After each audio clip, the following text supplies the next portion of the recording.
ओम नमः शिवाय। शिव पुराण की कथा के अनुसार एक गांव में एक शिकारी था जो पशुओं को शिकार करके अपना घर परिवार चलाता था। वह गांव के ही एक साहूकार का कर्जदार था। वह काफ़ी प्रयासों के बाद भी कर्ज से मुक्त नहीं हो पा रहा था। एक दिन क्रोधित होकर साहूकार ने उसे शिव मठ में बंदी बना लिया। उस दिन शिवरात्रि थी। शिकारी उस दिन शिवरात्रि की कथा को सुना और उसी समय उसे साहूकार के सामने पेश किया गया। तो शिकारी ने वचन दिया कि अगले दिन वह सभी कर्ज को चुकाकर मुक्त हो जाएगा। तब उसे साहूकार ने छोड़ दिया। शिकारी वहाँ से जंगल में गया और शिकार की तलाश करने लगा।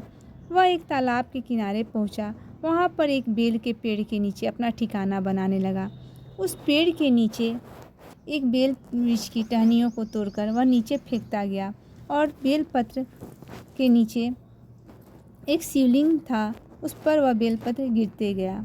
वह भूख प्यास से व्याकुल था। अनजाने में उससे शिव पूजा हो गई।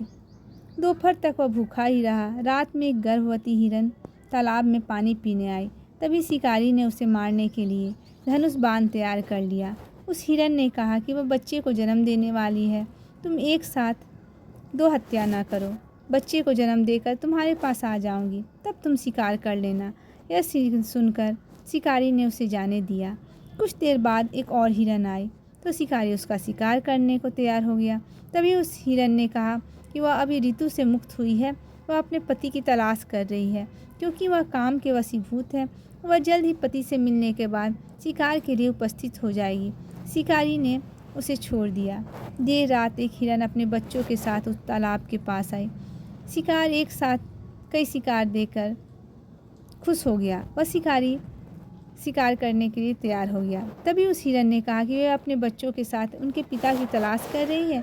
जैसे ही वो मिल जाएंगे वह शिकार के लिए आ जाएगी। इस बार शिकारी उन्हें छोड़ना नहीं चाहता था, लेकिन उस हिरन ने शिकारी को उसके बच्चों का हवाला दिया तो उसने उसे जाने दिया। अब शिकारी बेल वृक्ष पर बैठकर बेलपत्र तोड़कर नीचे फेंकता जा रहा था। अब सुबह होने ही वाली थी। तभी वहाँ एक हिरन आया। शिकार उसे मारने के लिए तैयार था, लेकिन हिरन ने कहा कि इससे पहले 3 हिरन और उनके बच्चों को तुमने मारा है तो उसे भी मार दो, क्योंकि उसका वियोग सहन नहीं होगा। यदि इनको जीवन दान दिया है तो उसे भी छोड़ दो। परिवार से मिलकर तुम्हारे समक्ष उपस्थित हो जाऊंगा। रात भर उपवास, रात्रि जागरण और अनजाने में बेलपत्र से शिवलिंग की पूजा के प्रभाव से शिकारी दयालु हो गया था। उसने हिरन को भी जाने दिया। उसके मन में भक्ति की भावना प्रकट हो गई और वह पुराने कर्मों को सोचकर पश्चाताप करने लगा। तभी उसने देखा कि हिरन का पूरा परिवार शिकारी के लिए उसके पास आ गया। यह देखकर वह और करुणामय हो गया और रोने लगा। उस शिकारी ने हिरन परिवार को जीवन दान दे दिया और स्वयं हिंसा को छोड़कर दया के मार्ग पर चलने लगा। शिव की कृपा से वह शिकारी तथा हिरन का परिवार मोक्ष को प्राप्त हुआ। एक और कथा के अनुसार कुबेर यक्षों के राजा थे। यक्ष जीवन का होता है यहाँ के जीवन में, और पूरी तरह से जीवन के बाद वही वाली स्थिति हो जाती है जैसे रावण ने कुबेर को लंका से निकाल दिया और कुबेर को मुख्य भूमि की ओर पलायन करना पड़ा। अपना राज्य और प्रजा को खोने की निराशा में उसने शिव जी की पूजा की और शिव भक्त बन गया। शिव जी ने दया दिखाते हुए उसे एक अन्य राज्य और संसार का सारा धन दे दिया। इस तरह कुबेर संसार का सबसे अमीर व्यक्ति बन गए। धन मतलब कुबेर, यह कुछ इस प्रकार देखा जाने लगा। कुबेर शिव जी का महान भक्त बन गए। परंतु जब भक्त को यह लगने लगे कि वह सबसे महान भक्त है तो समझ जाए कि वह सब खोने वाला है। कुबेर को लगने लगा कि वो शिव को इतना कुछ अर्पित करता है तो वह एक महानतम भक्त है, और बेशक शिव जी ने चढ़ावे में से विभूति के अलावा कभी कुछ नहीं छुआ। पर कुबेर खुद को महान समझने लगा क्योंकि वो शिव जी को इतना कुछ चढ़ावे के रूप में भेंट करता था। एक दिन कुबेर शिव जी के पास गए और कहने लगे, मैं आपके लिए क्या कर सकता हूँ? मैं आपके लिए कुछ करना चाहता हूँ। शिव जी ने कहा, तुम मेरे लिए क्या कर सकते हो? कुछ भी नहीं, क्योंकि मुझे किसी चीज़ की आवश्यकता नहीं है। मैं ठीक हूँ, परंतु मेरा बेटा, उन्होंने गणपति की ओर इशारा करते हुए कहा, यह लड़का हमेशा भूखा रहता है, इसे अच्छे से खिला देना। यह तो अत्यंत सरल है। यह कहकर कुबेर गणपति को अपने साथ भोजन के लिए ले गए। उसने गणपति को खाना खिलाना शुरू किया और खाते गए।